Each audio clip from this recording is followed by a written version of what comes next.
Welcome to Satsang.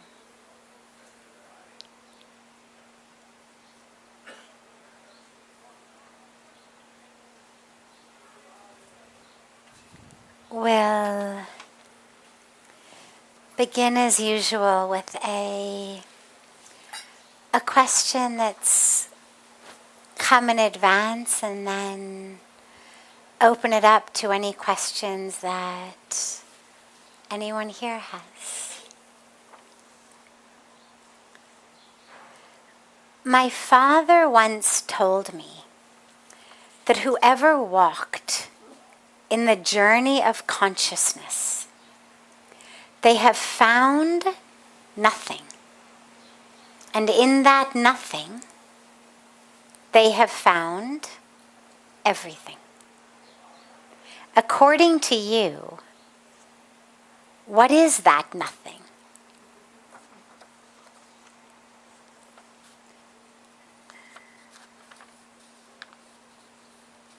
So those who have walked the journey of consciousness have found nothing. And in that nothing, they have found everything.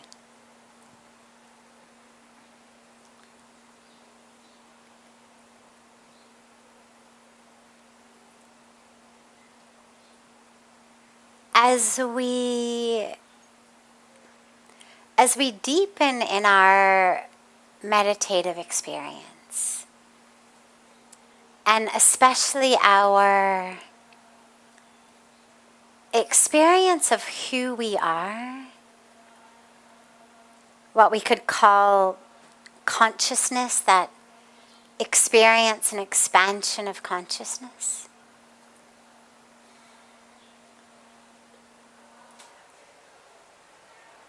we realize more and more deeply that we are nothing. Not in a self-denigrating sort of way, but in just a really beautiful way of realizing it's not I'm nothing as in I am irrelevant or I am small in an ocean of that which is big. It's not that sense of nothingness. It's nothing as in there is actually no place that I end and everything else begins. There is no thing. Right? Nothing means no thing. And so the experience becomes one of there is no thing of I. I am no thing. Up until that moment, I felt like, yeah, I'm a thing. And sometimes I think it's a good thing, and sometimes I think it's a bad thing, and sometimes I'm really happy with what the thing looks like and what it does, and other times we're not so happy with what it looks like or what it does. But we're very identified in our thingness. I am something.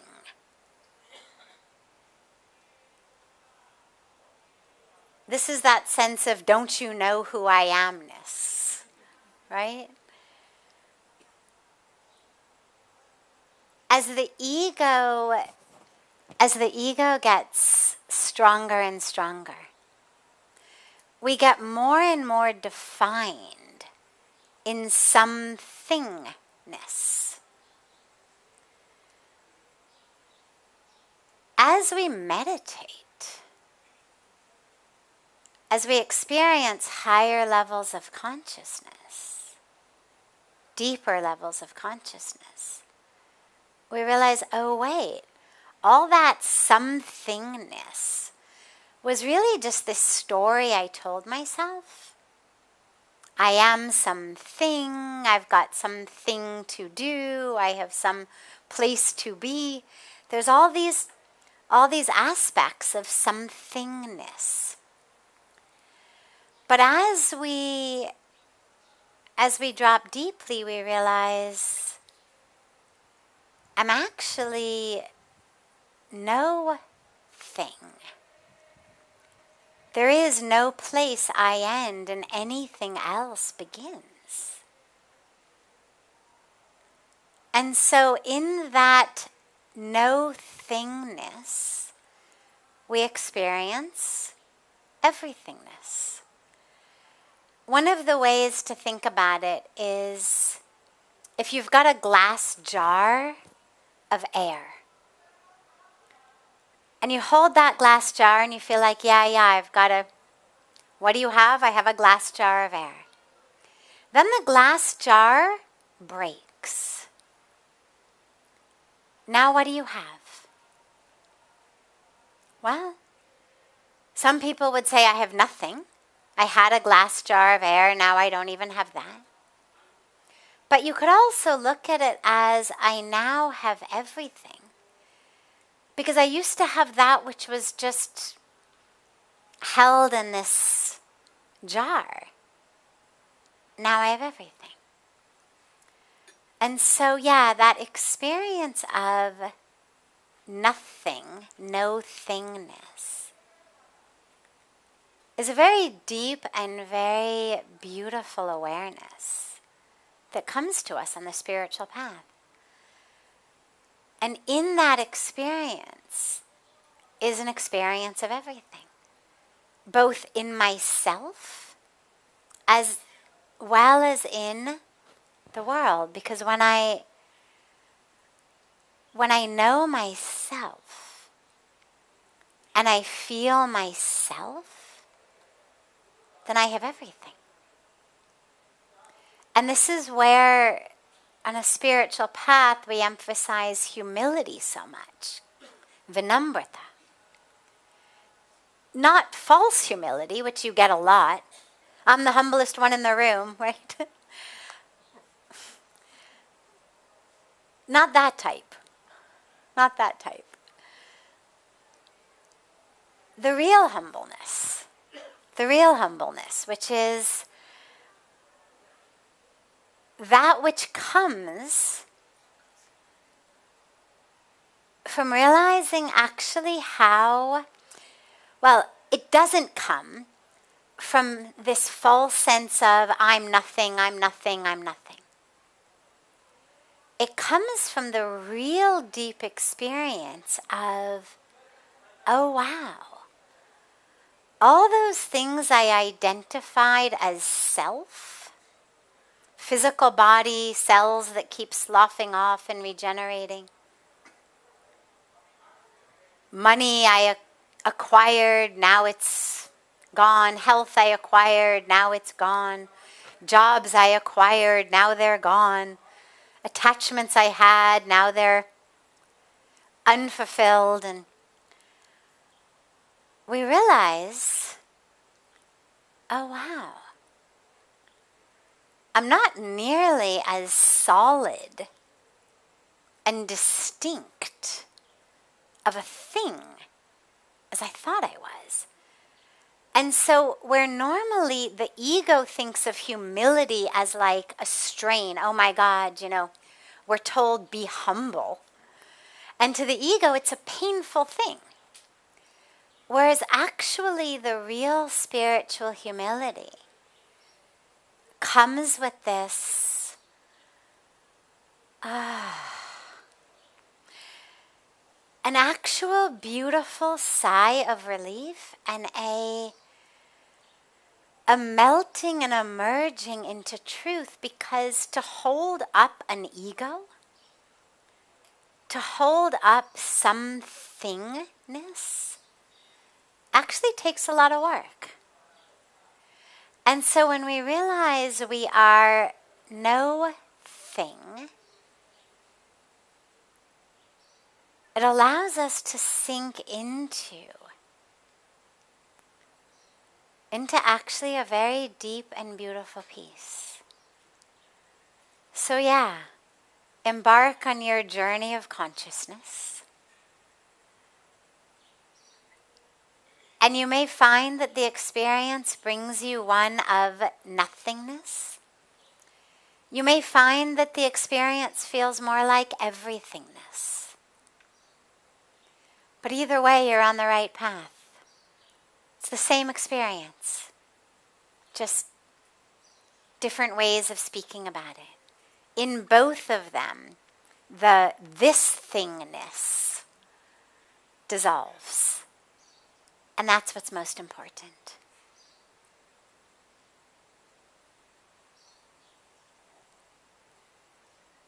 Does anyone here have a question?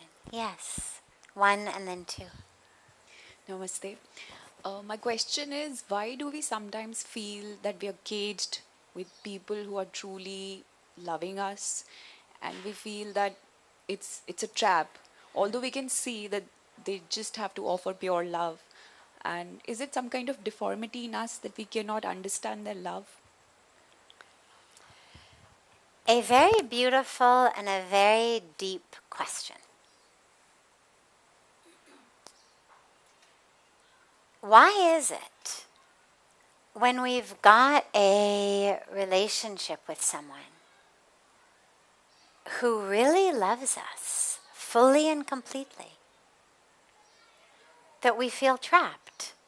What's that inner instinct to break free from it?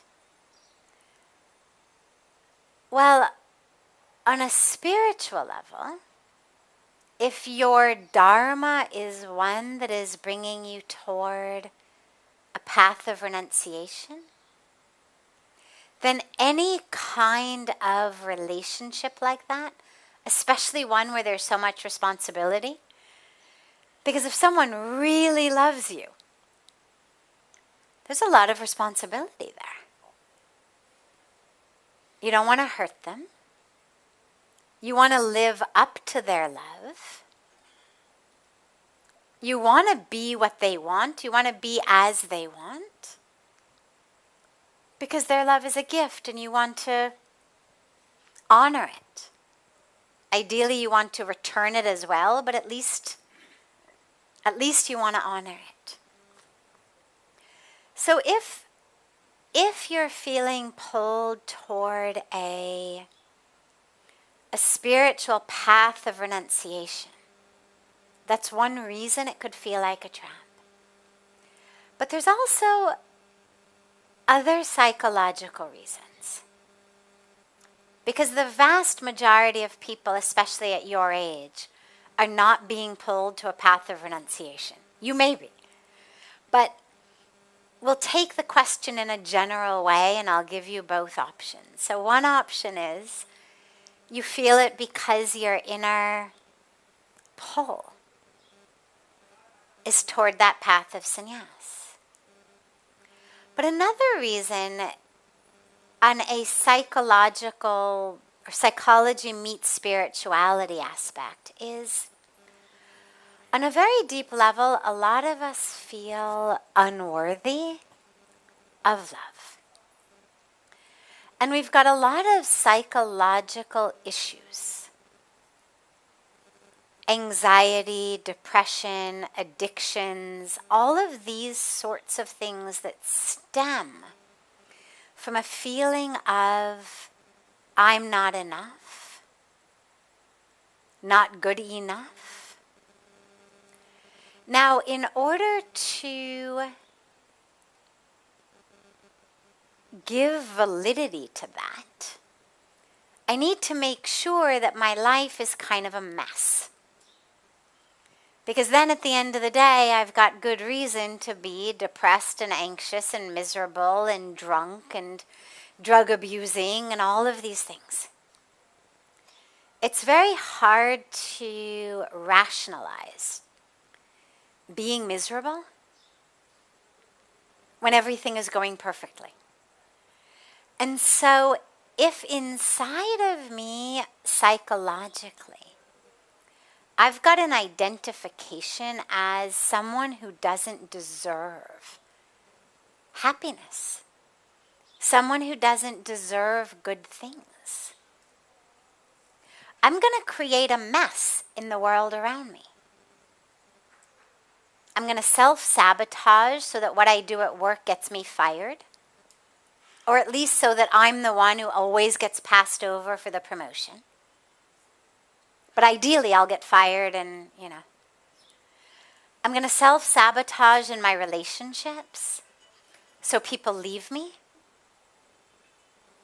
so that I create this self-fulfilling prophecy that I don't deserve happiness. And that's a really deep place to have to look at.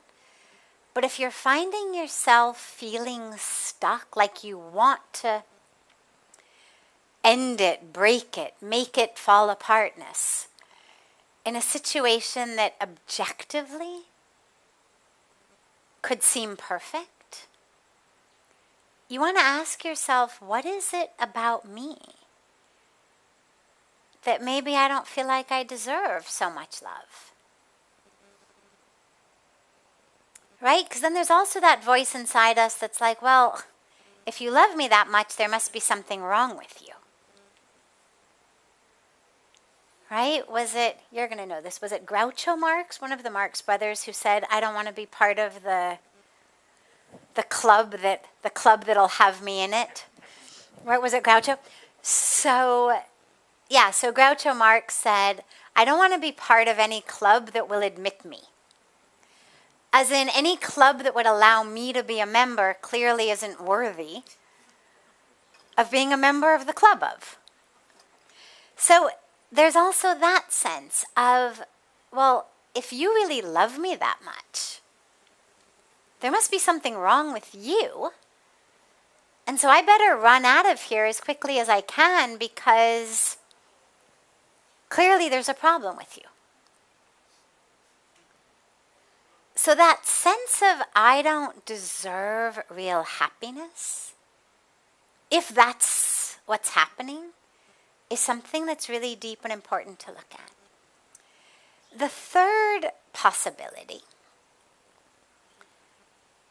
especially in young people, but not exclusively in young people, is an addiction to drama, which a lot of us have. And in that addiction to drama, when things go really well, there's this sense in us of like restlessness. We've got to somehow stir things up because we are uncomfortable with things being just nice.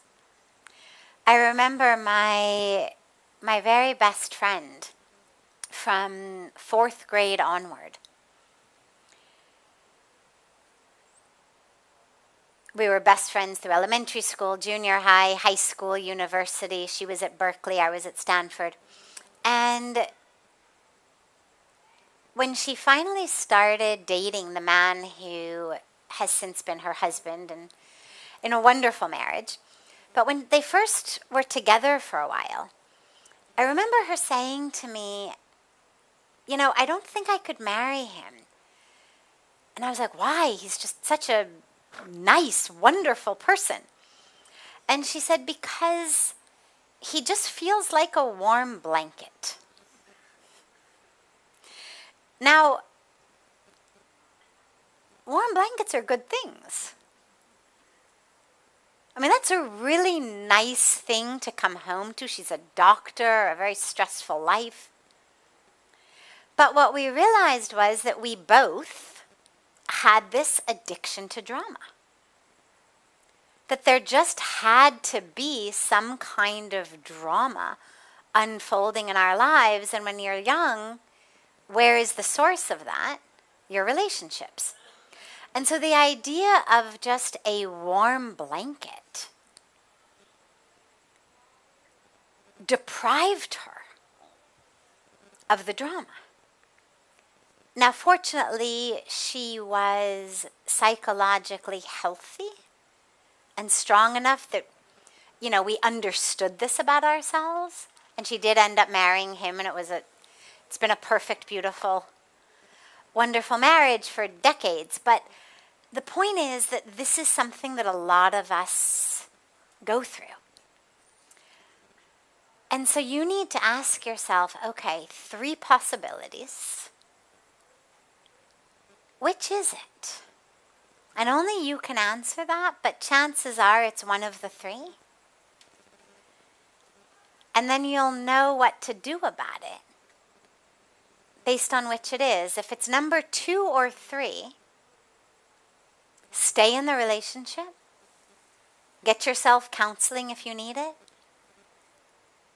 Meditate, go to yoga, work on your own psyche, and thank God for someone who loves you so much. And if it's number 1, then start to think about what that might look like in your life. And only you will know which of those it is. Beautiful. Yes.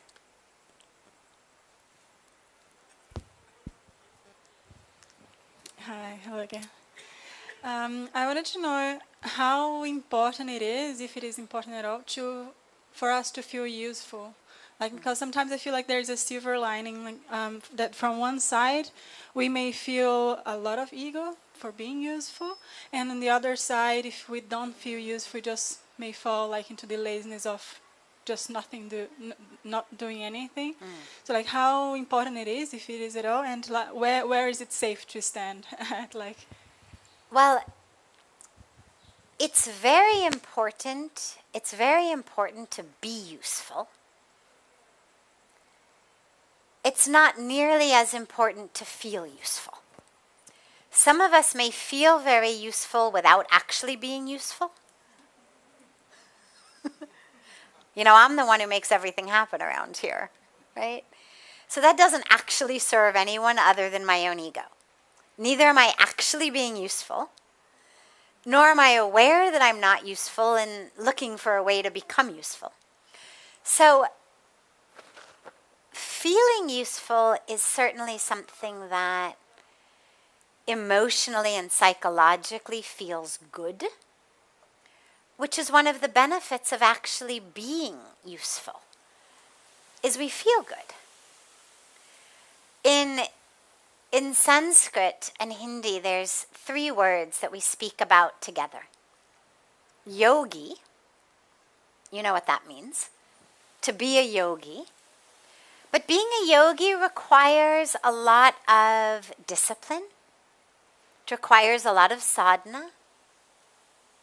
Being a yogi is not just what I do with my body and my asanas. Being a yogi is beginning with yam and niyam, how I live. It's really a full practice all the way up to samadhi. And so we say, well, ideally, become a yogi. But along the way, even if you can't be a full yogi, at least be an upyogi. An upyogi means someone who's useful. At least be useful. Or a sahi yogi means someone who's helpful. So it's interesting because yoga is union, this fully all-encompassing spiritual path. And the word for use or useful, right? We say upyog. Upyogi is someone who's useful. Sahiyog is help. Someone who's helpful is a sahiyogi. So as you are studying and learning to become a yogi, with being a yogi, learn to also be an upyogi and a sayogi. Because these are also yogas. And you also are a yogi as an upyogi and a sayogi. So this goes all the way back to the, Sanskrit roots, which show us that when we think about yoga, it isn't just standing on our heads, it isn't just those actual yogic practices of asana, of pranayama, of meditation. The yam and the niyam show us how to live in the world.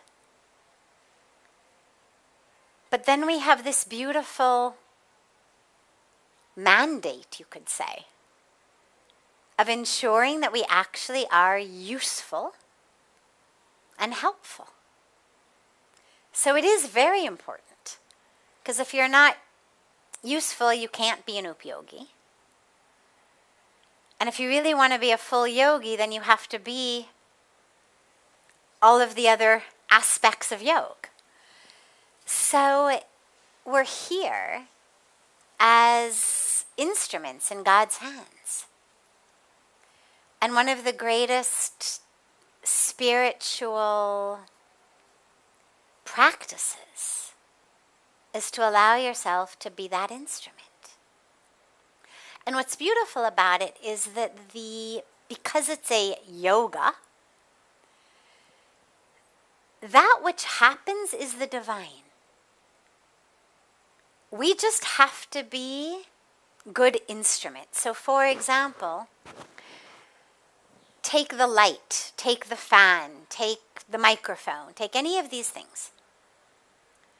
That which actually makes it useful is the electricity that runs through it. The mic may be a fantastic microphone, but if the batteries aren't working, it's useless.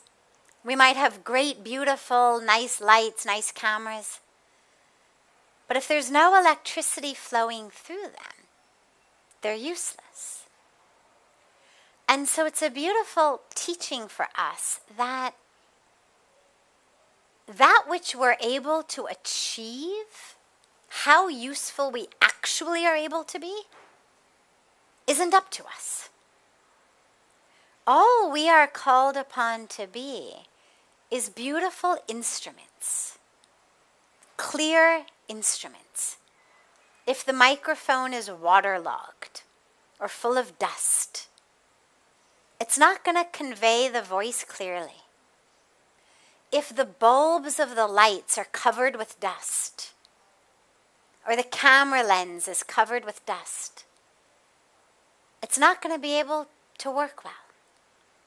So our calling is to make sure that we are clear, clean instruments, knowing that ultimately the electricity that will run through us is divine. So there's a responsibility to be that instrument. As, by the way, St. Francis of Assisi also told us. So going back to what we were talking about last night, here we are in the world of the truth is one. Right? I mean, the famous prayer of St. Francis of Assisi, O Lord, make me an instrument of thy mercy. Right? Where there is darkness, let me bring light. Where there is misery, hope. So, it's the same teaching. In Sanskrit we say nimitta matram. Means let me just be an instrument in your hands,